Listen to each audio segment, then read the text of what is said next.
আচ্ছা, কখনো কি এমন হয়েছে যে একজন নতুন মানুষের সাথে কথা বলতে গিয়ে মনে মনে ভাবছেন, উনি আমার সম্পর্কে কি ভাবছেন, বা আমি কি ঠিকঠাক কথা বলছি তো? এই যে একটা ভয়, এটা কিন্তু আমাদের প্রায় সবার মধ্যেই কাজ করে। কিন্তু প্রশ্ন হল, কেন? কেন একজন অপরিচিত মানুষকে বোঝা এত কঠিন একটা কাজ? চলুন আজকে এর পেছনের সাইকোলজিটা একটু ঘেঁটে দেখা যাক। আর ঠিক এই প্রশ্নটাই কিন্তু বিখ্যাত লেখক ম্যালকম গ্ল্যাডওয়েলকে ভাবিয়েছিল। মানে, আমরা কেন এত কনফিডেন্সের সাথে অন্যদের বিচার করি, আর তারপরও কেন এতবার ভুল করি? এর উত্তরটা কিন্তু যতটা সহজ মনে হয় তার চেয়ে অনেক বেশি জটিল। গ্ল্যাডওয়েল নিজেই কিন্তু আমাদের একটা বড়সড় ধাক্কা দিয়েছেন। তিনি বলছেন, যদি তার বই থেকে একটা মাত্র জিনিসও আমাদের বিশ্বাস করতে হয়, তবে সেটা হলো অপরিচিতদের বোঝা মোটেও সহজ কোনো কাজ না। আর মজার ব্যাপার হলো, আমাদের সহজাত প্রবৃত্তি এখানে আমাদের সবচেয়ে বড় শত্রু হয়ে দাঁড়াতে পারে। ইতিহাসের পাতা থেকে এর চেয়ে বড় উদাহরণ আর কি হতে পারে বলুন? ভাবুন একবার, ব্রিটিশ প্রধানমন্ত্রী চেম্বারলেন ঘণ্টার পর ঘণ্টা হিটলারের সাথে কথা বলছেন, তার চোখে চোখ রেখে কথা হচ্ছে, আর আলোচনার পর তিনি এই সিদ্ধান্তে আসছেন যে হ্যাঁ, হিটলারকে বিশ্বাস করা যায়। আর ফলাফল? দ্বিতীয় বিশ্বযুদ্ধ। এটা তো একেবারে চোখে আঙুল দিয়ে দেখিয়ে দেয় যে সামনাসামনি কথা বলেও একজন মানুষকে বোঝা কতটা কঠিন হতে পারে। তো চলুন প্রথমে গ্ল্যাডওয়েলের মূল সতর্কবার্তাগুলো একটু জেনে নেওয়া যাক। তিনি ঠিক কোন কোন দুর্বলতার কথা বলছেন, যা আমাদের অন্যদের বিচার করতে গিয়ে ভুল পথে ঠেলে দেয়। গ্ল্যাডওয়েলের প্রথম এবং সবচেয়ে গুরুত্বপূর্ণ আইডিয়াটা হলো ডিফল্ট টু ট্রুথ। মানে কি?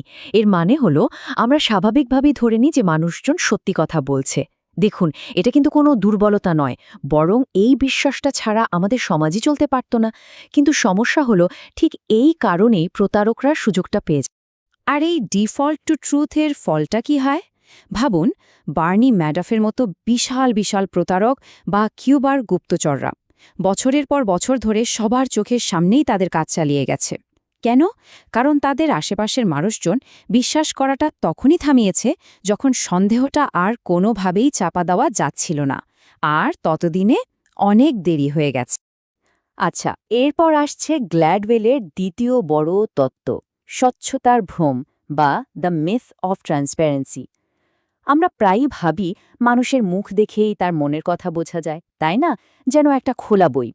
কিন্তু বাস্তবতা হলো, মানুষের ভেতরের জগৎটা প্রায়ই তার বাইরের আচরণের সাথে একদমই মেলে না। এই ব্যাপারটা বুঝতে ধরুন টিভির জনপ্রিয় কোনো শোর কথা ভাবুন। সেখানে তো চরিত্রদের রাগ, দুঃখ, আনন্দ সবকিছু তাদের মুখে একেবারে স্পষ্ট।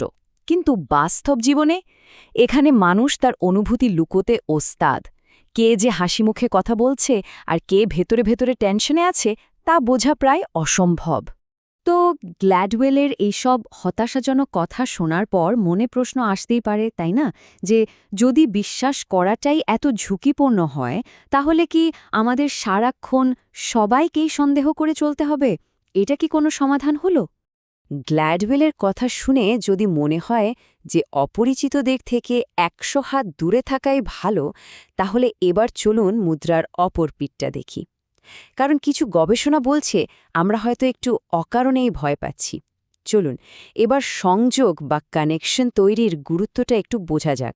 ইয়েল ইউনিভার্সিটির গবেষকরা এক দারুণ জিনিস আবিষ্কার করেছেন, যার নাম দিয়েছেন দ্য লাইকিং গ্যাপ। ব্যাপারটা কি জানেন? যখন আমরা নতুন কারোর সাথে কথা বলি, আমরা প্রায়ই ধরে নিই যে অপরদিকের মানুষটা বোধহয় আমাদের অতটা পছন্দ করেনি।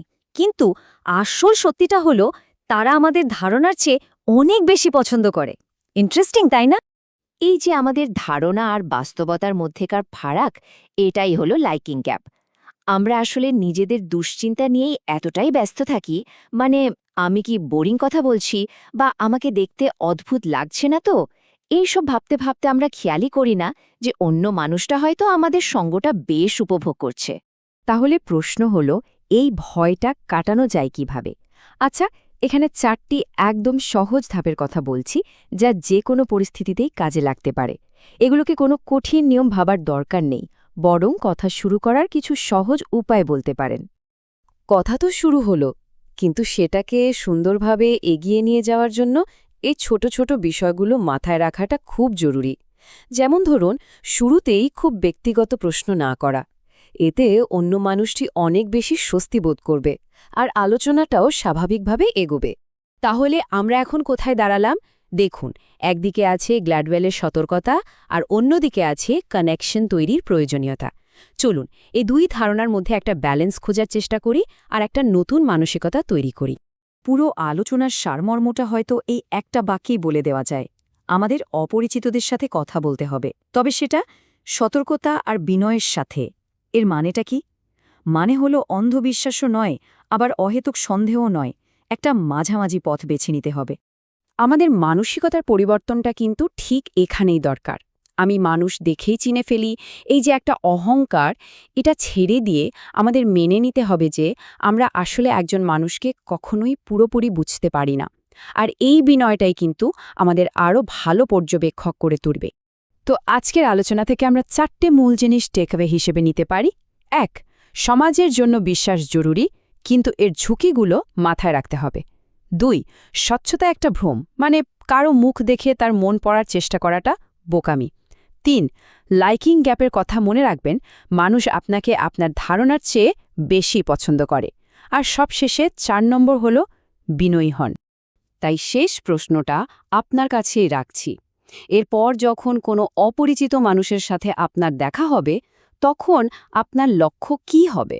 একজন গোয়েন্দার মতো সূত্র খোঁজা, নাকি একজন সাধারণ মানুষ হিসাবে শুধু একটু সংযোগ স্থাপন করার চেষ্টা করা? সিদ্ধান্তটা কিন্তু আপনারই।